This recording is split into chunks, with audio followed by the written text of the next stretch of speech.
10h, 11h. World in Progress sur le Move. Un monde à réinventer. Eux aussi, ils réinventent le monde modestement, chaque jour au quotidien. Ils ont créé une nouvelle monnaie, leur monnaie, à Villeneuve-sur-Lot, dans le Lot-et-Garonne. L'abeille, c'est le nom de cette monnaie, s'échange et circule depuis maintenant 3 ans. Elle est la première monnaie locale française.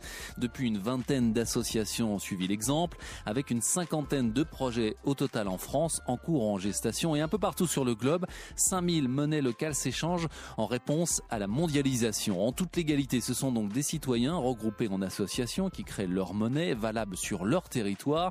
C'est le cas à Villeneuve-sur-Lot, dans le Lot-et-Garonne, où plusieurs centaines de personnes utilisent l'abeille au quotidien. On a voulu comprendre donc ce qui se cachait derrière ce geste en apparence banal, comment fonctionne une monnaie locale et surtout à quoi ça sert. C'est le reportage de Laurent Kramer. Combien tu m'as dit 3,58 ? Ah, 2,48. Attends, je vais te donner 2,50, c'est tout. Tu vas bien ? Un pain de campagne, 3 abeilles, 60. 3,60 et je te rends 40 centimes. Il n'y a pas encore de centimes en abeille. Merci à toi. Merci. Donc à la semaine prochaine. D'accord. Bonne semaine, merci Pierre. Vous avez des abeilles sur vous là ? Mais bien sûr, j'en ai plein mon portefeuille. Vous voulez les voir ? Non, ça va, je vous fais confiance. Ça change quoi de payer en abeilles au final ? C'est tout à fait banal. Ah non, ce n'est pas banal.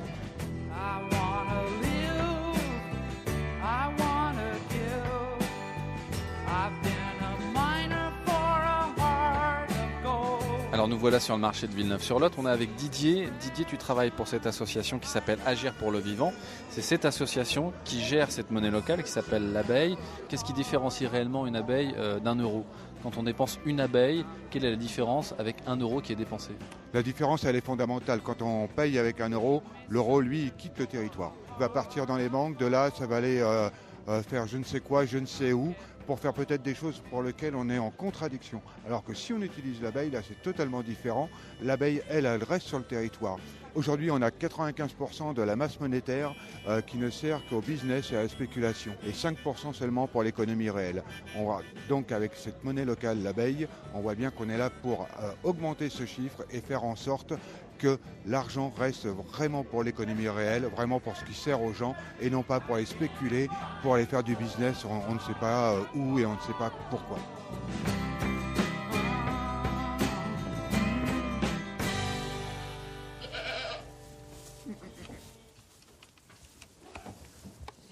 Trouver une parade à l'argent qui dort et qui ne sert à rien, ou pire, qui sert à spéculer dans les paradis fiscaux. L'idée ne manque pas de sel puisqu'on est ici à Villeneuve-sur-Lot dans l'ancien fief de Jérôme Cahuzac. Ici, c'est une centaine d'agriculteurs, de commerçants, de restaurateurs ou de professions libérales qui participent à l'aventure de l'abeille avec la même volonté d'inventer une alternative à l'économie mondialisée, globalisée, dans laquelle ils ne se reconnaissent pas. Ils sont maraîchers, quincailliers, boulangers, ostéos ou encore producteurs de fromage de chèvre comme Ludovic et Judith.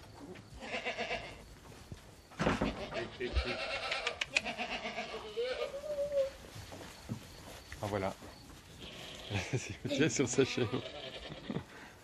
Alors on est où ici, Ludo ? On est à Gavaudin, donc nord-est du Lot-et-Garonne.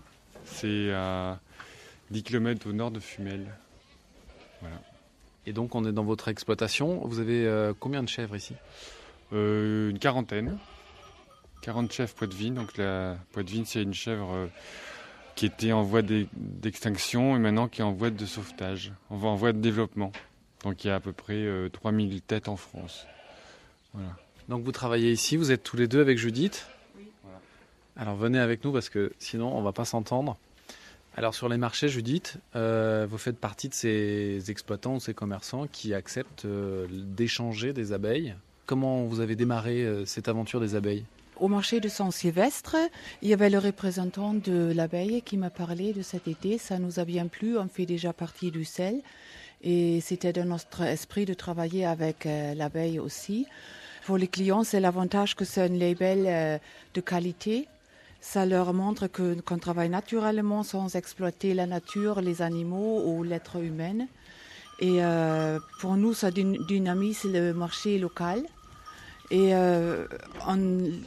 Oui, l'argent circule dans les Lot-et-Garonne et pas ailleurs, et surtout pas à la bourse ou des endroits on n'aime pas trop. C'est quoi ces endroits que vous n'aimez pas trop? La bourse, par exemple. La bourse, surtout. Alors, cette idée de garder l'argent ici et travailler localement, pour nous, c'est très, très important. Même dans le genre bio, on préfère des produits bio qui viennent du Lot-et-Garonne, qui sont locaux et qui ne viennent pas de l'Amérique du Sud, par exemple.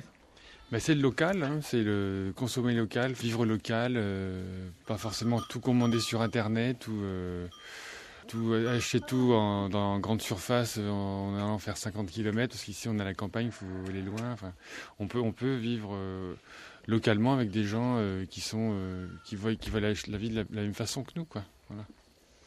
C'est-à-dire qu'avoir une monnaie locale, c'est finalement une forme de prolongement. Il y a le consommer local, le vivre local. Avoir une monnaie locale, c'est presque un prolongement politique. Oui, un petit signal politique qu'on pense qu'il y a des choses à changer dans notre système économique. Est-ce que l'abeille, c'est une forme de résistance à la financiarisation de l'économie mondiale, à la spéculation? Oui. Oui, l'idée c'est tout à fait aussi ça. Le système, comment ça fonctionne, que c'est malhonnête, que c'est malsain, que ça amène à des crises et qu'on veut montrer que peut-être, qu'il faut essayer autre chose. On ne peut pas rester dans la voie où on est maintenant.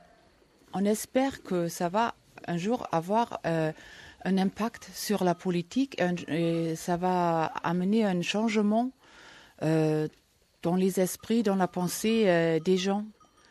Mais pour l'instant, je nous vois vraiment encore dans le petit pas, de mettre un signal, et le système n'est pas encore parfait. Il y a plein de monde, des clients aussi qui me disent « mais ça ne me plaît pas avec l'abeille » ou « ça, je trouve que c'est pas bien fait ». On est en train de créer quelque chose et on n'est pas encore au but.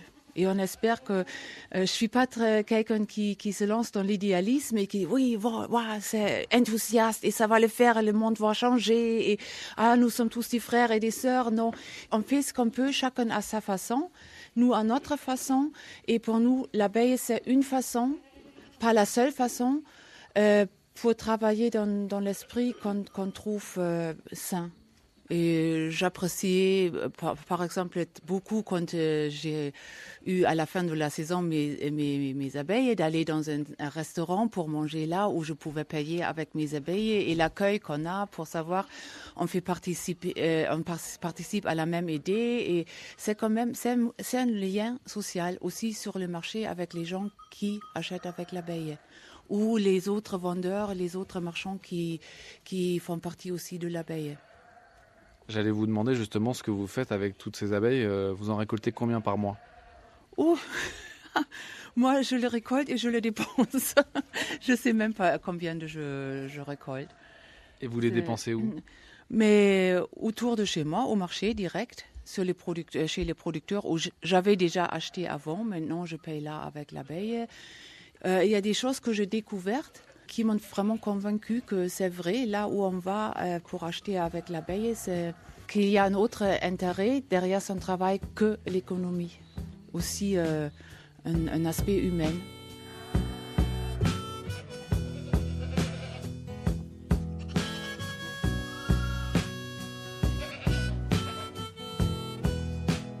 Produire local, consommer local, et pourquoi pas donc inventer et payer avec sa monnaie locale. L'association Agir pour le Vivant regroupe 500 personnes déjà dans le Lot-et-Garonne, et leur nombre double à peu près chaque année.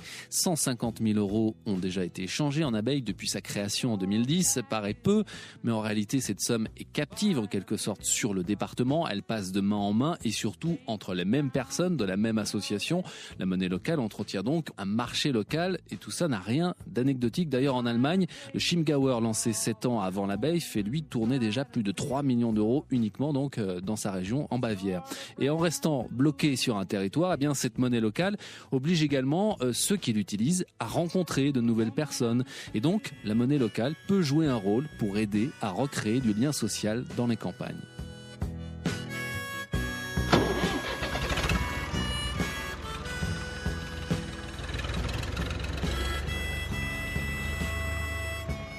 Alors nous sommes maintenant à Saint-Sylvestre, on est à une dizaine de kilomètres de Villeneuve-sur-Lot. On est sur l'exploitation donc des Fanalous avec Christine, la maman, et Romain, le fils, qui participe maintenant au travail de l'exploitation. Ça fait 35 ans que vous faites du bio sur une exploitation d'une dizaine d'hectares. Est-ce que ça a changé quelque chose? Est-ce que ça vous a apporté quelque chose, l'utilisation de l'abeille? Nous qui sommes un peu des vieux de la vieille du bio, si on veut, on a un petit peu fait le tour des avantages du circuit long et on s'est rendu compte que notre but, c'était quand même de se rapprocher du consommateur parce qu'on l'avait un petit peu perdu de vue. Et c'est comme ça qu'on est arrivé à vendre sur le marché. Voilà. J'ai des gens qui vont faire des kilomètres pour acheter des légumes en payant en abeille, quoi. Parce que là, le marché, pour l'instant, j'avais déjà vraiment du village et du village à côté, on va dire. Et là, maintenant, je vois des gens qui viennent de 15 km autour. Des gens de Villeneuve qui viennent m'acheter des légumes au marché. Et moi, c'est vraiment, si je dois vraiment faire ce métier, c'est pour voir du monde et vraiment pour le contact, quoi. En mettant une monnaie locale en place, ça permet de recréer des liens, quoi. C'est vraiment le contact à recréer dans les campagnes, de recréer une dynamique positive, quoi, on va dire, dans le secteur. Vous en récupérez combien par mois à peu près? Je dirais entre 300 et 400 abeilles pour le marché. Parce qu'une fois qu'on a des abeilles, il faut quand même s'en débarrasser. C'est sûr qu'après, il faut les utiliser. Ouais. Quand on prend l'enveloppe d'abeilles... Il faut quand même pouvoir les écouler. Hein. Oui, j'achète de la viande en direct chez un producteur du village à côté. J'achète du pain chez un autre producteur à 10 km d'ici. On ne fait plus les courses comme avant. C'est-à-dire que maintenant, on recherche les entreprises où on peut dépenser nos abeilles, ou les producteurs où on peut dépenser nos abeilles. Et ça fidélise quelque part une clientèle. Et c'est vrai qu'on s'éloigne de plus en plus des supermarchés, ça il faut le dire. Voilà. Parce que le supermarché, lui, il n'utilise pas l'abeille. Donc on va chez le producteur. Bon, on le faisait déjà, mais on le fait de plus en plus. Le but, c'est de les dépenser. Et en fait, les entreprises, je crois qu'il y a une centaine d'entreprises abeilles sur le Grand Villeneuvois, donc ça fait quand même du choix dans beaucoup de secteurs. Ça va de la restauration à la coiffure, en passant par des ostéopathes, etc. Donc il y a quand même quelque chose d'assez varié. Et ensuite, l'idée, évidemment, c'est de dépenser cet argent qui doit circuler. Il faut les dépenser d'ailleurs assez vite. Il y a cette règle assez spécifique aux monnaies locales qu'on appelle aussi des monnaies fondantes. Expliquez-nous son principe. L'abeille, c'est une monnaie fondante, donc ça veut dire qu'elle se déprécie si on la garde trop longtemps dans le porte-monnaie. Donc forcément, il faut qu'elle circule. Tous les 3 mois, elle perd 2% de sa valeur. Donc c'est vrai qu'il ne faut pas la garder dans un coin et l'oublier. Il ne s'agit pas de thésauriser, là, il s'agit de la dépenser. Donc ça fait quand même fonctionner l'économie locale, rien que par ce principe de monnaie fondante. Une monnaie fondante à l'abri des spéculateurs et des cours des marchés, une monnaie écologique qui favorise donc les circuits courts et le vivre ensemble. Voilà ce qui séduit également Raymond, 67 ans, aide-soignant à la retraite, rencontré sur le marché de Villeneuve-sur-Lot. Dans l'abeille, il y a ce contact avec les paysans, cet échange, des gens qui travaillent, lui qui travaille. Elle libère de ce qui nous rend très tristes actuellement. Voilà. Il y a du boulot pour faire comprendre à tout le monde que les choses peuvent être partagées. L'abeille, c'est le partage quand même. Il faut réinventer quelque chose, j'en suis sûr. Donc ça veut dire que pour vous, l'abeille est un engagement au même titre qu'un autre engagement politique? Mon âge vous fera comprendre pourquoi mon rêve est éternel. J'ai été sur des fausses barricades en 1968, voilà, et l'espoir est toujours là, quoi. Et pour moi, l'abeille, c'est un signe d'espoir que les hommes peuvent se réunir sur un objectif, sur quelque chose, et pas forcément sur des actions, sur j'ai placé mon argent, je le mets sous mon oreiller, et puis ça va me rapporter. Ça m'emmerde profondément, quoi, parce que c'est pas ça qui réunit les hommes. Ça les sépare, ça les divise. Mais il y a une différence entre mai 68 et maintenant, c'est que on est revenu d'une certaine forme d'engagement politique pour les jeunes générations et qu'on pense que l'associatif est plus fort que le politique maintenant. Moi je le pense. L'associatif aujourd'hui est porteur d'un message et peut-être d'un espoir. Le politique n'a pas su créer l'espoir et n'a pas philosophiquement transmis un message d'espoir. Alors est-ce qu'ils sont dépassés par les lobbies, par l'argent, peut-être sont-ils dépassés par ça, parce que peut-être on nous donne comme perspective et comme avenir que ça, et que ça fait pas vivre les hommes. Ouais.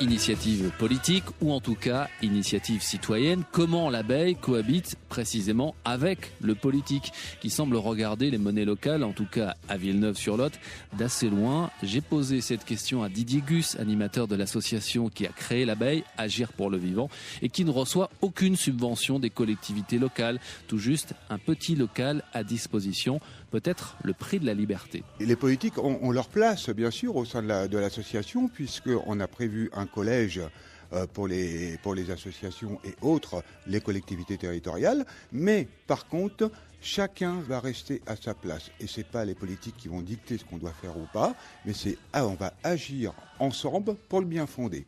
Voilà, nous, on reste totalement indépendants de tous les partis politiques, de toutes les collectivités territoriales. Et en même temps, on imagine que l'abeille va avoir besoin du politique, des collectivités pour grossir, pour se propager et grandir sur le département. Est-ce qu'il n'y a pas une forme de contradiction à vouloir être indépendant des pouvoirs publics ? C'est pas une contradiction, c'est une complémentarité. Chacun a son rôle. Nous, en tant qu'association, on a un rôle citoyen, d'œuvrer sur un territoire. Et les politiques, eux, ils ont un rôle d'écouter et d'être le garant de quelque chose. Donc à partir de là, ils peuvent aussi s'ouvrir et faire en sorte que les représentations citoyennes soient bien représentées et qu'ils puissent bien agir l'un avec l'autre. Par contre, que tout soit dicté par l'État, comme on a connu, que tout soit dicté par une collectivité territoriale, on sait que ça c'est une forme du passé et on n'en veut plus.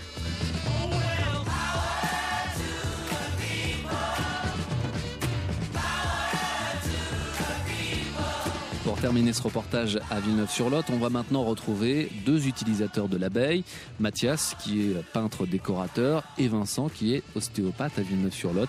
Qu'est-ce que l'abeille a changé dans leur façon de vivre au quotidien ou dans leur vie ? C'est Mathias, l'ostéo, qui commence. Au début, quand j'ai adhéré à l'abeille, j'ai adhéré en me disant je suis déjà informé, je consomme déjà local et tout ça.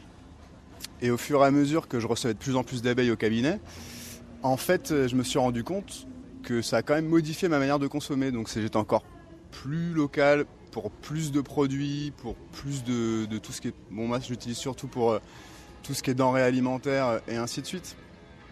Et ensuite, après, ça crée une logique de partage, en fait. Ça veut dire que j'ai des abeilles, à un moment donné, j'en ai beaucoup dans mon portefeuille et je veux pouvoir acheter plus de choses avec. Donc, je vais voir les commerçants des différents, à Villeneuve-sur-Lot, à différents endroits. Et je leur demande pourquoi est-ce qu'eux prennent pas l'abeille. Et au fur et à mesure, c'est comme ça qu'on augmente le nombre d'entreprises qui prennent les abeilles. C'est comme ça qu'on a rajouté avec nous la cave cossue. Et maintenant, je peux acheter mon vin. En fait, faut être honnête, ça veut dire que c'est sûr que ça complique un petit peu le moment économique de ta vie, quoi. Puisque du coup, au lieu d'avoir des euros et d'aller directement n'importe où acheter ça, bah, tu es obligé de prendre cette distance avec la monnaie que tu as entre les mains et de te demander où est-ce que je vais bien pouvoir aller dépenser cet argent, quoi. Donc ça réamène cet engagement, je dirais, à quoi me sert l'argent, en fait, plutôt que d'être dans une consommation directe sans réfléchir, ce qui est normal. Là, d'un seul coup, tu es obligé de te distancier de la monnaie et de réfléchir, mais au fait, à quoi ça sert, à qui je le donne, pourquoi, comment, ainsi de suite.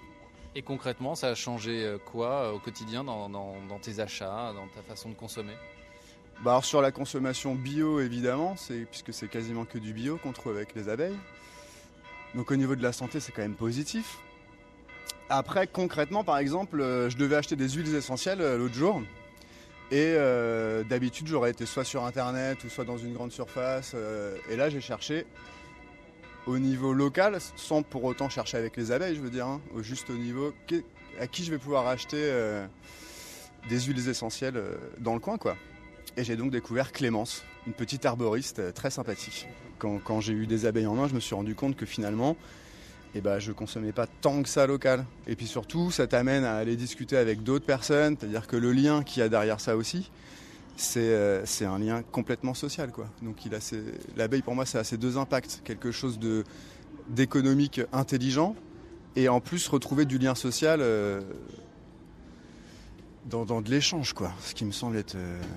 moi j'en ai besoin en tout cas. Donc toi tu es ostéo, il y a des gens qui viennent te voir et qui te consultent parce que tu es adhérent à Agir pour le vivant et que tu acceptes d'échanger des abeilles. Ouais, bon, je suis à 2 par mois grosso modo de personnes qui viennent me payer avec des abeilles. Par rapport à l'an dernier en fait c'est une explosion, quoi. Non, mais c'est pas mal, hein, honnêtement. 2 par mois, ça peut paraître ça peut paraître pas beaucoup, mais il y a 400 et quelques adhérents, c'est ça ? Moi, je vois les gens une fois par an, quoi. Donc, tu vois, ça fait du monde quand même. C'est un club, en fait. Mais non, justement, c'est pas un club. C'est juste une réunion de personnes qui ont envie de partager des choses ensemble. Mais je pense que justement, c'est pas quelque chose qui doit se refermer. Bon, il y a le côté charte, moi, je trouve que c'est quelque chose de très bien parce que c'est aussi, à un moment donné, un choix de pas consommer n'importe comment. Pour toi, il n'y a pas d'opposition entre le local et le global et entre l'économie régionale et l'économie européenne. On n'est pas dans un discours d'opposition frontale. Moi, je suis plutôt content d'une certaine forme de mondialisation. Quand elle est... alors à l'échelle humaine, la mondialisation, ça va être compliqué, mais moi, je suis assez pour qu'on consomme au niveau local quand c'est possible. Et qu'après, on ouvre au plus loin sur des choses... voilà, je vais avoir du mal à acheter du beurre de karité qui vient de France, quoi. Est-ce que vous parlez politique entre vous ? C'est pas arrivé encore, non. Non. Il n'y a rien de politique là, derrière l'abeille ? Alors, il n'y a rien de politique derrière l'abeille. En tout cas, je ne l'ai pas perçu comme tel, moi. C'est pas un club, c'est pas une secte C'est ni un club, ni une secte, ni tous ces trucs-là. C'est tout simplement un réseau d'individus, de personnes qui ont envie de faire des choses ensemble, d'être ensemble et de créer du lien. Et à travers ce lien, avoir une répercussion économique. Parce que c'est ça, l'argent, il n'est pas dans le pôle économique. On se plante complètement. Les économistes, ils sont complètement à la masse avec ça. Ils n'ont pas encore compris ce que c'était que l'argent. L'argent est d'abord dans le pôle social. On va créer de la richesse humaine. Et à travers cette richesse humaine, va se déployer une richesse économique. C'est ça. Et c'est ça qu'on fait avec l'abeille, que l'euro n'est pas capable de faire parce que les politiques n'ont toujours pas compris ce qu'il fallait faire. Ou ils ne veulent pas le faire. Alors Mathias, tu es comme Vincent un utilisateur de l'abeille dans ton métier, dans ton activité. Tu n'es pas ostéopathe comme Vincent, mais tu es donc décorateur, peintre. Tu utilises et tu échanges l'abeille au quotidien dans ton activité. Et en tant que consommateur, qu'est-ce qui t'intéresse dans l'abeille ? Ce que ça représente pour moi, en fait, c'est vraiment pouvoir, de façon individuelle et personnelle, avoir un ustensile de pouvoir, en fait, politique. Voilà, c'est de pouvoir dire, voilà, en tant qu'individu, j'ai une action directe sur l'économie, sur le tissu social de là où je vis, sur le territoire où je vis. C'est pour ne pas déléguer son pouvoir à quelqu'un qu'on élit et puis qui prend des décisions dans des réunions auxquelles on ne participe pas forcément. Voilà. Donc l'outil politique pour toi c'est la monnaie, c'est l'abeille. Voilà, c'est exactement ça. C'est de pouvoir, par ses choix de consommation, avoir une action politique. Ouais. Et c'est surtout un outil de responsabilisation. Enfin, il y a une demande de responsabilisation quand on utilise cette monnaie. C'est-à-dire qu'il faut se rendre compte de ce qu'on est en train de faire quand on consomme, quand on achète. Et voilà, c'est se rendre responsable de son quotidien, de ses petites actions au quotidien.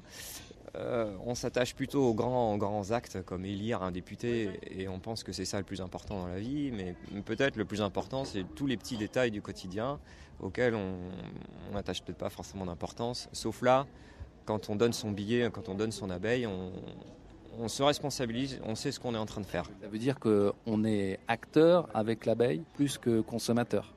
Voilà, c'est ça, ouais, c'est être acteur, c'est exercer un pouvoir qu'on a en tant qu'individu, consommateur, et c'est le pouvoir citoyen aussi, enfin, je trouve, C'est dans l'action de tous les jours qui n'est pas juste dans le fait de voter, par exemple, ou c'est dans le lien qu'on tisse avec les gens, se sentir responsable de ce qu'on fait quotidiennement, des petits choix qu'on fait dans le quotidien. Pour moi, c'est ça la vraie politique, quoi.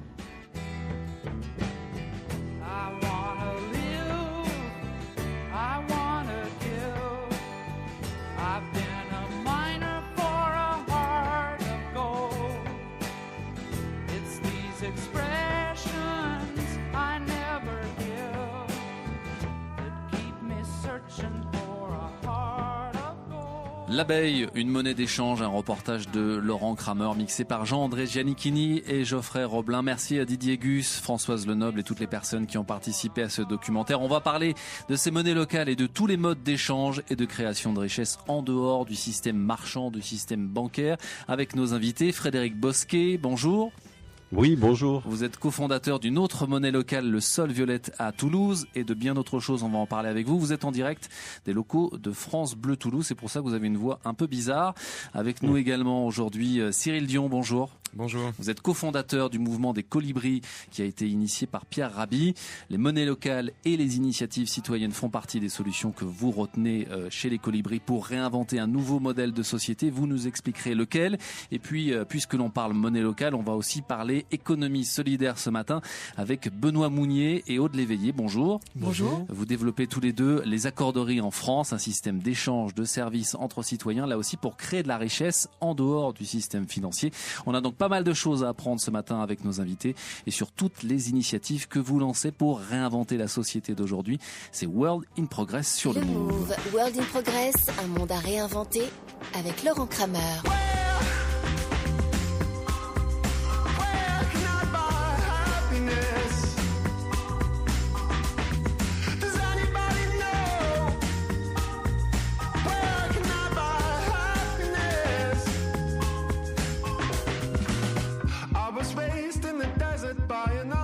Tribe had no exposure to the world outside till I was captured. I was taken to this place where the faces are many and they race just like shooting stars. I miss my home and I know that it's gone, and I don't know how to carry on in this world where I don't come from. I guess I'll just do the same. Oh, I got a little money now. Hope I got change. Where can I buy happiness? Does anybody know? Where can I buy happiness? 'Cause I don't know. Deep in the city, where the lights are like a bad dream, there's people selling trees and snow in every window. I heard a story of a man called Christ, and to celebrate his birthday, everybody pays a high price.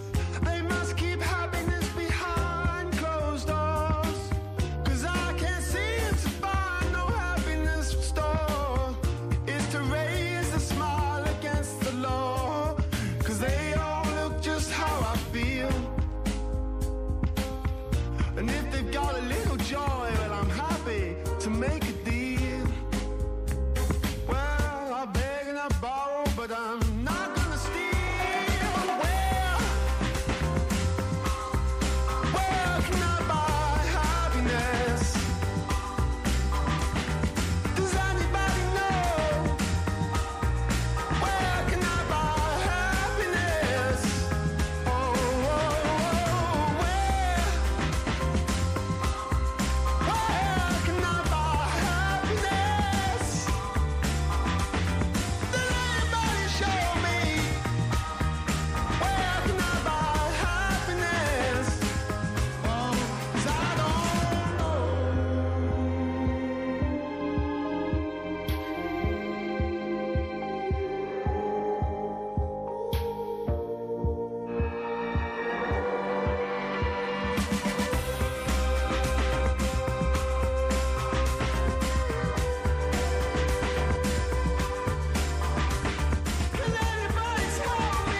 Where Can I Buy Happiness, Charlie Winston sur le Move. World in Progress, un monde à réinventer sur le Move. Et ce matin dans World in Progress, justement, on part nous aussi comme Charlie Winston à la recherche d'une forme de bonheur, de société apaisée, avec des solutions qui existent déjà pour répondre à la crise, ou plutôt aux crises, crise écologique, crise économique et financière. On va en parler avec nos invités. Frédéric Bosquet, bonjour. Oui, bonjour. Vous avez vous aussi créé une monnaie locale comme celle de Villeneuve-sur-Lot que l'on a entendu dans le reportage au début de l'émission. Vous avez créé, vous, avec d'autres personnes évidemment, le Sol Violette à Toulouse, et vous allez plus loin quand même que ce que l'on entend dans le documentaire. Vous dites, en gros, on n'a pas de problème de croissance économique dans notre société. Il y a tout simplement pas assez d'argent qui circule, d'où l'idée notamment de créer des monnaies locales complémentaires. Expliquez-nous exactement de quoi il s'agit. Le problème qu'on a aujourd'hui, c'est que 85% de la monnaie en circulation, en fait, elle est produite en quelque sorte par le crédit bancaire. C'est-à-dire, les gens pensent que quand ils vont dans une banque, en fait, emprunter de l'argent, ils ont l'impression que le banquier va dans un coffre récupérer de l'argent qu'il a collecté, et que c'est cet argent collecté auprès d'un certain nombre d'acteurs économiques qui va être prêté, en fait, pour réaliser l'investissement, acheter la maison, la voiture, etc. Eh bien, en fait, ça se passe pas tout à fait comme ça. 85% en fait de la monnaie en circulation est une monnaie de crédit, c'est-à-dire que le banquier n'a pas la vraie monnaie, celle qui est fabriquée par la banque centrale, c'est-à-dire les pièces et les billets. Il n'en a que 15% en fait, et 85% de cette monnaie en fait, elle est créée en fait ex nihilo à partir de ce qu'on appelle le crédit. Et comme quand on rembourse ce crédit, on détruit de la monnaie. Lorsque vous remboursez par exemple votre crédit de voiture, et le banquier, qu'est-ce qu'il va faire ? Il va supprimer cette monnaie au fur et à mesure que vous allez faire vos remboursements. Ce qui fait qu'il y a toujours besoin de remettre en permanence de la monnaie dans l'économie. Et la remettre en permanence, en fait, ça coûte de l'argent, puisque à chaque fois que vous faites un crédit, ça génère de l'intérêt, et donc cet intérêt va se retrouver après dans les prix, va donc priver finalement les acteurs économiques d'une partie de leur capacité d'autofinancement, puisqu'ils devront rembourser ces intérêts. Et c'est comme ça que progressivement, on est passé d'un modèle où la monnaie était quasiment permanente dans l'économie à un modèle qui aujourd'hui, à 85%, est une monnaie qui se détruit en permanence et qu'on doit donc renouveler par de nouveaux crédits. C'est comme ça qu'on voit des entreprises qui sont asséchées parce qu'elles ne peuvent pas investir, puisqu'elles n'ont plus de capacité d'autofinancement, puisqu'elles redépensent en permanence cet argent pour rembourser les frais financiers. Et c'est comme ça que même les ménages se retrouvent finalement captés par des emprunts successifs pour finir leur fin de mois ou pour renouveler leur trésorerie. Alors concrètement, vous mesurez quel effet économique avec ce Sol Violette à Toulouse ? Il y a combien de personnes qui l'utilisent ? Vous l'avez lancé en 2011. Est-ce que vous pouvez mesurer l'impact économique de cette monnaie locale à Toulouse ? Alors aujourd'hui, moi je dirais un petit peu comme Pierre Rabhi, dans cette petite graine de tomate, il y a 50 000 tonnes de tomates. Donc pour l'instant, on est en train de planter des graines de tomates. On n'a pas encore fait la récolte, mais ce qu'on peut voir en tout cas aujourd'hui, c'est que le fait de mettre en circulation une monnaie citoyenne dans un territoire de vie, ça va permettre plusieurs choses. D'abord, petit 1, ça va permettre de relocaliser l'épargne, puisqu'en fait, on va, pour chaque Sol Violette mis en circulation, on prend un euro et on le met sur un compte épargnétique. Et une fois que cet euro est mis en place sur ce compte épargnétique, on va se servir de ce compte épargne pour financer des entreprises de l'économie sociale et solidaire, et de l'autre côté, financer des personnes qui sont en situation d'exclusion financière par du microcrédit. Donc déjà, on relocalise l'épargne pour remettre, si vous voulez, de l'investissement dans le territoire de vie. La deuxième chose qu'on fait avec le Sol Violette, c'est qu'on fait en sorte que cette monnaie circule exclusivement à travers un réseau d'acteurs agréés, respectueux des humains et de la nature, qui vont remplir un questionnaire assez complet sur le type de production qu'ils mettent en œuvre, sur la relocalisation de leurs échanges économiques, sur la participation des salariés à la gouvernance de l'entreprise, sur leur empreinte écologique sur leur territoire de vie. Et donc, suite à ce questionnaire, en fait, on va sélectionner un certain nombre d'entreprises qui vont pouvoir entrer dans le réseau. Pour l'instant, à Toulouse, c'est environ 120 prestataires qui ont été agréés sur des critères environnementaux, sociaux et de relocalisation de l'économie. Alors Frédéric Bosquet, vous parliez de Pierre Rabhi, et on a avec nous justement Cyril Dion, qui est un des fondateurs, des cofondateurs du mouvement des Colibris, initié donc par Pierre Rabhi. Pierre Rabhi, essayiste, philosophe. En quoi, Cyril Dion, ces monnaies locales s'inscrivent pour vous dans un modèle de société dans lequel vous vous reconnaissez ?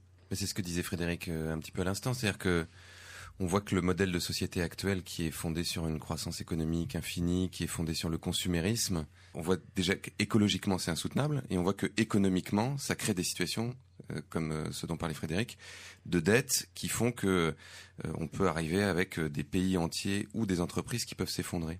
Donc on voit qu'on a besoin de changer de modèle. Et que pour changer de modèle, il faut redonner du pouvoir un maximum à des échelons plus petits de la société, redonner plus de pouvoir aux citoyens, plus de pouvoir aux collectivités, plus de pouvoir aux États, et permettre à tous ces acteurs d'investir des secteurs de l'économie qui sont des secteurs d'intérêt général. On a besoin de développer les énergies renouvelables, de faire la transition énergétique, on a besoin de développer l'agriculture biologique, on a besoin de développer l'éducation, on a besoin d'investir pour repenser l'urbanisme et faire en sorte que nos villes soient plus écologiques. Et tout ça, des gens comme Bernard Liétard, par exemple, qui sont des spécialistes des monnaies complémentaires, ils disent que le système économique actuel ne le permet pas, parce que ce sont des projets qui ne sont pas directement rentables. Or, les acteurs économiques aujourd'hui cherchent une rentabilité maximum de leurs investissements. Donc, pour que tous ces projets puissent se mettre en œuvre, on a besoin de redonner à tous ces acteurs la capacité de créer des monnaies qui vont directement irriguer ces secteurs de l'économie. Il y a cette idée dans les monnaies locales de consommer, de produire local et donc de limiter l'empreinte écologique. C'est ce que vous nous expliquiez, de recréer du lien social. On comprend donc que ces monnaies locales sont une réponse à plusieurs problématiques à la fois. Et justement, vous, chez les Colibris, vous dites on ne peut pas dissocier le problème écologique, économique et le problème de société. Il faut répondre en même temps à toutes ces problématiques. Oui, parce qu'on a un problème de modèle de société. Aujourd'hui, si on est arrivé à une telle gravité du problème écologique, c'est bien parce que l'économie est devenue folle.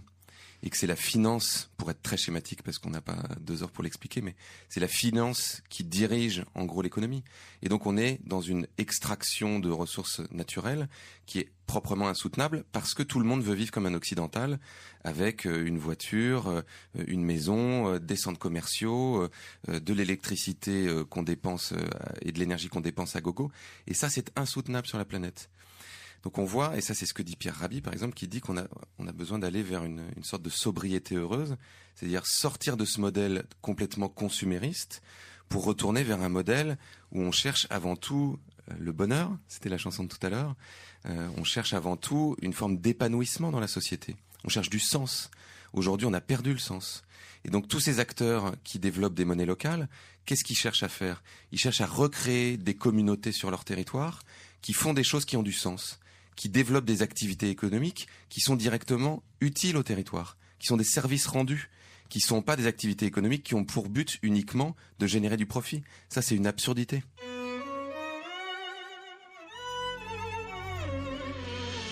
In English, or parlez-vous français? As they hear me, they say that's Shantae. Remember for Loche, the question is, baby, do you know who you are? Il y a ceux qui brûlent en enfer pour l'éternité, dans les flammes éternelles. Et ceux qui s'engrillent une petite dernière sur le balcon, en slip, et qui se les gèlent. Il y a ceux qui font des insomnies sur des matelas de mousse morphologique. Et ceux qui écrasent comme des sourds avec des matelots, mousse, poétique. Et toi, t'es de ceux qui croient, do you know? Et puis de ceux qui planent, ou de ceux qui planifient. Who you are? T'es de ceux qui croient, do you know? De ceux qui se taisent, ou de ceux qui terrifient. Who you are? De ceux qui croient. Are you really ready for me? The R, the O, the X, the A, the N, N, E. We're guaranteed to make you dance, whether here in the States or Paris, France. Yeah, we know who you are, and my man Feloche will make you a star. It's much, much more than a groove and a beat and a flow that'll make you wanna go and move your feet. Et puis de ceux qui poussent au hasard. But the question is now, do you know who you are?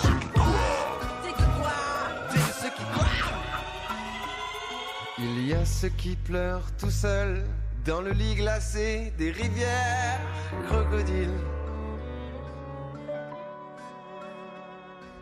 Et ceux qui pissent entre potes la nuit dans les rigoles de la ville. ceux qui croissent prudemment avec les grenouilles au fond des bénitiers. Et ceux qui croissent n'importe comment parmi les roseaux en dépit du danger. Et toi, t'es de ceux qui croient, Do you know? es-tu de ceux qui planent ou de ceux qui planifient? Who you are? T'es de ceux qui croient, Do you know? de ceux qui se mettent en rang, de ceux qui se mettent en vrac. Who you are? T'es de ceux qui croient, Do you know? es-tu de ceux qui braillent ou de ceux qui se débraillent? Who you are? T'es de ceux qui croient, Do you know? de ceux qui se taisent ou de ceux qui terrifient.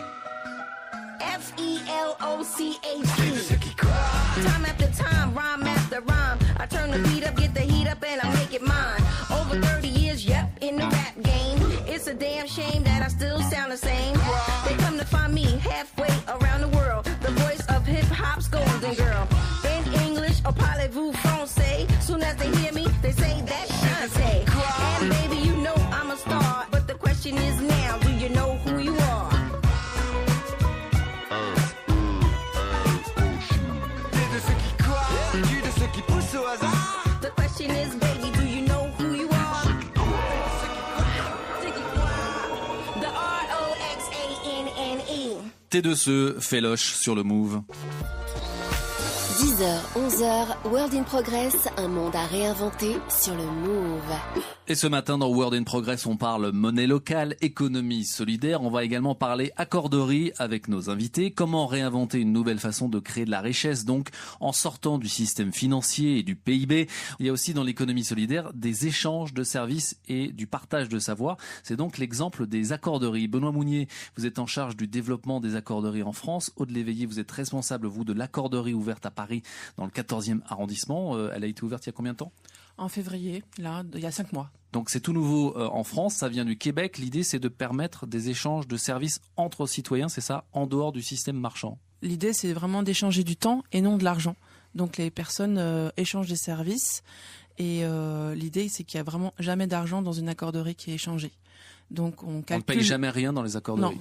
Non, l'unité de valeur, en fait, et on comptabilise tout en temps.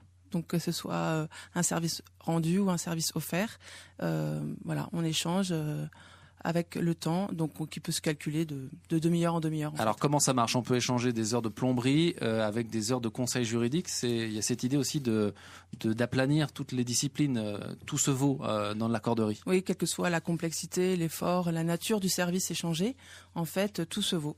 Donc on peut échanger de la couture, 1 heure de couture avec 1 heure de cuisine ou 1 heure de bricolage. Enfin, ça dépend des talents et des compétences de chacun. Benoît Mounier, vous êtes en charge du développement des accorderies en France. Il y en a quelques-unes pour l'instant, ça vient du Québec. C'est quoi la philosophie de ces accorderies ?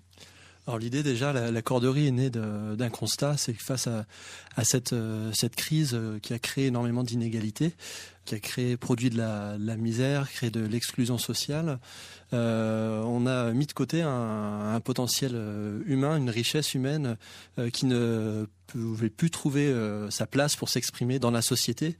Et l'accorderie, en fait, répond en partie à cette problématique en proposant à des personnes qui l'identifient peut-être pas, mais ont énormément de compétences et cette richesse, ce savoir, qui ont également du temps à donner, peuvent justement dans ce cadre échanger ce temps, ces compétences pour d'autres accordeurs. C'est une façon pour vous de lutter contre l'exclusion sociale au sens où les gens n'ont plus les moyens d'accéder à des services. Avec l'accorderie, ils vont donner 1 heure de couture, une femme retraitée va donner 1 heure de couture et puis elle va avoir 1 heure de bricolage ou 1 heure de conseil juridique parce qu'elle a un problème avec son opérateur téléphonique. Enfin, c'est ça l'idée ?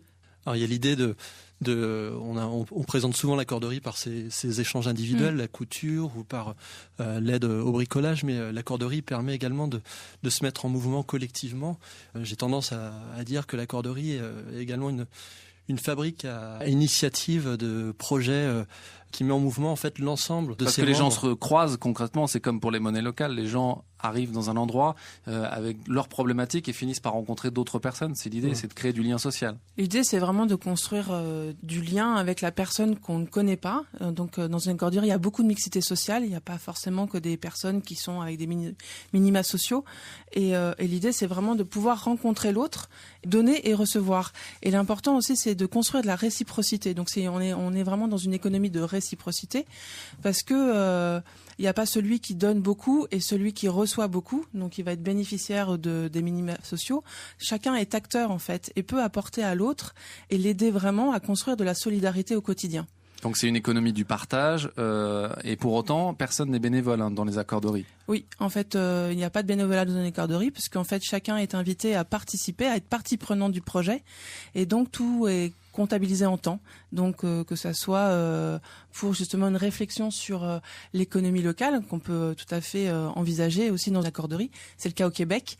En France, on démarre, donc on se développe, donc on va prendre du temps encore pour cette réflexion, mais c'est tout à fait à envisager un groupement d'achat ou une épargne solidaire. Et Cette économie du partage, Cyril Dion, quel est votre regard sur les accorderies ? C'est une des formes de réappropriation de l'économie par les gens. On a vu les monnaies locales, effectivement il y a les accorderies, on connaît les SEL, système d'échange locaux depuis un certain temps. Je pense qu'on a raffiné tout ça, à la fois parce que la crise économique nous y oblige et qu'effectivement les gens ont de moins en moins d'argent à dépenser. Et je crois qu'en France, même si la crise a mis plus longtemps à arriver, c'est quelque chose qui est en train d'être très sensible, de plus en plus en tout cas. Est-ce que ça a joué un rôle d'accélérateur, la crise, sur toutes ces initiatives citoyennes pour créer de la richesse, entre guillemets, en dehors du système marchand ? Mais c'est évident, parce que jusqu'ici, le modèle proposait monts et merveilles, c'était le progrès, le mythe du progrès. Donc on pensait qu'on allait être beaucoup plus heureux avec ça, et que ce modèle allait répondre à tous nos désirs, qu'on allait vivre plus longtemps, qu'on allait être plus riches, qu'on allait tous être riches, et qu'on allait pouvoir vivre avec un degré de confort qu'on n'a jamais connu. S'il n'y avait pas eu la crise pour nous montrer que écologiquement c'était pas viable, si on n'était pas là aujourd'hui dans une situation économique de cette nature, je pense que ces initiatives mettraient beaucoup plus de temps à arriver. Aujourd'hui, s'il y a eu 250 000 personnes dans les rues en Espagne ou en Grèce, c'est parce que les gens n'avaient plus de salaire. C'est pas simplement parce qu'ils savaient que les banquiers de Wall Street faisaient des bonus incroyables. Frédéric Bosquet, vous avez plusieurs casquettes à votre actif. Vous vous occupez également d'un groupe d'achat de coopératives. Ce dont parlait Aude Léveillé, qu'est-ce que ça vous inspire, les accorderies ? Est-ce que c'est un projet de société dans lequel vous vous reconnaissez ?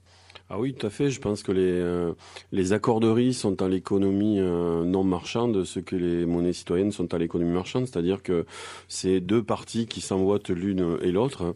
On retrouve dans la partie économie non marchande les SEL, comme parlait Cyril. On y retrouve effectivement les accorderies, on y retrouve les systèmes d'échange de savoir, tout ce qui va permettre finalement d'organiser des échanges sans monnaie. Et dans la partie marchande, en fait, on a l'économie avec la monnaie. Pourquoi la monnaie ? Parce que la monnaie, c'est un outil qui va nous permettre de mesurer normalement et d'optimiser les échanges de biens et de services qui sont plutôt rares et dont il faut harmoniser et optimiser la redistribution. Et le problème qu'on a aujourd'hui, c'est que cette monnaie, justement, elle a perdu son sens premier, qui était celle d'optimiser les échanges.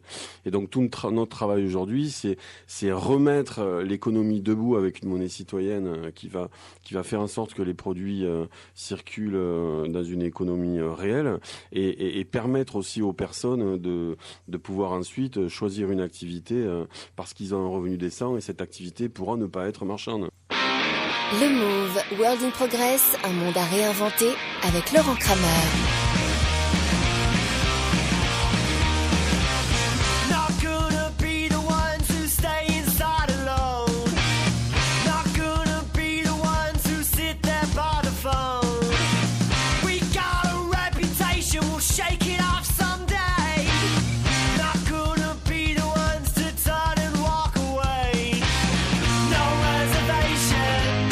No hesitations, no bad reactions.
don't need money to have a good time, The Subways sur le Move. 10h, 11h, World in Progress, un monde à réinventer sur le Move. Et ce matin dans World in Progress, on parle monnaie locale, accorderie, développement des initiatives citoyennes, cette nouvelle société du partage, du bien-être. Est-ce que Cyril Dion, justement, cette nouvelle société que vous appelez à développer, est-ce qu'il faut systématiquement l'opposer à la société de consommation, à la société marchande ? Est-ce qu'en gros, il n'y a rien à sauver dans la société marchande ? Si, bien sûr. Enfin, le fait qu'on échange des biens et des services, c'est tout à fait légitime. Et il faut que ça continue. Seulement, il faut que cette économie, elle ait du sens et que ça soit un vrai projet de société. Il faut que ça serve à quelque chose. Aujourd'hui, il y a trop d'activités économiques qui ne servent à rien. Dans un supermarché, ça sert à rien d'avoir 35 marques de dentifrice. Ça sert à rien. Et c'est de l'énergie, du temps, de l'argent qui est dépensé, alors que parallèlement à ça, il y a encore 1 milliard de personnes qui meurent de faim, qu'il y a un certain nombre de catastrophes écologiques qui nécessitent aujourd'hui qu'on prenne des mesures extrêmement fortes. Et donc c'est ça qu'il faut réorienter, c'est qu'il faut nous on dit qu'il faut relocaliser l'économie. Aux États-Unis, il y a notamment un mouvement qui s'appelle le mouvement BAL, Business Alliance for Local Living Economies. C'est 30 000 entrepreneurs, 450 000 emplois, et ils ont montré que cette économie-là, en plus, était plus performante. C'est-à-dire que quand on dépense $1 sur son territoire auprès d'une entreprise locale et indépendante, ça fait circuler 3 fois plus de richesses, ça permet de collecter 3 fois plus de taxes pour les collectivités locales, et ça permet de créer 3 fois plus d'emplois. Et ils ont créé des calculateurs qui permettent aux collectivités justement de dire on pourrait prendre finalement un fournisseur qui est plutôt une entreprise du territoire plutôt qu'une multinationale, parce qu'on voit que même économiquement, ça a des performances qui sont meilleures. Alors pour finir, sortir de cette société du crédit, du taux de croissance imposé, pour aller donc vers une société du partage et du bonheur individuel, est-ce que c'est un message que l'on entend chez les politiques ? Est-ce que vous aimeriez qu'on l'entende plus ? Mais oui, évidemment qu'on aimerait qu'on l'entende plus. Enfin, on aimerait qu'on arrête d'entendre une espèce de mantra qui est la croissance va repartir et donc on va recréer de l'emploi. Et c'est en faisant repartir la croissance qu'on va résoudre tous les problèmes. On sait que ça n'arrivera pas. De ce point de vue-là, la crise n'a pas joué un rôle d'accélérateur, comme vous le disiez tout à l'heure. Elle a joué un rôle d'accélérateur sur tout un tas d'initiatives qui sont en train de pousser dans la société civile. En revanche, ce qui est extrêmement préoccupant, c'est que les responsables politiques s'entêtent à penser que les vieilles recettes vont faire repartir le modèle. Alors qu'on sait que ça n'est absolument pas le cas, que c'est impossible, que la croissance ne repartira jamais comme elle a existé dans les années précédentes, et que donc les sources d'emploi et les sources de bien-être social, économique et de stabilisation écologique, ils ont besoin d'être trouvés ailleurs. On sait par exemple que la transition énergétique, elle pourrait créer 684 000 emplois. C'est une étude du CNRS sur le scénario Négawatt, qui est un scénario sur la transition énergétique. On sait qu'on pourrait créer 600 000 emplois en relocalisant l'agriculture. Ça, c'est Terre de Liens qui a créé un calculateur qui a montré que si tout le monde achetait sa nourriture locale, en tout cas tout ce qui peut être produit localement, ça créerait 600 000 emplois.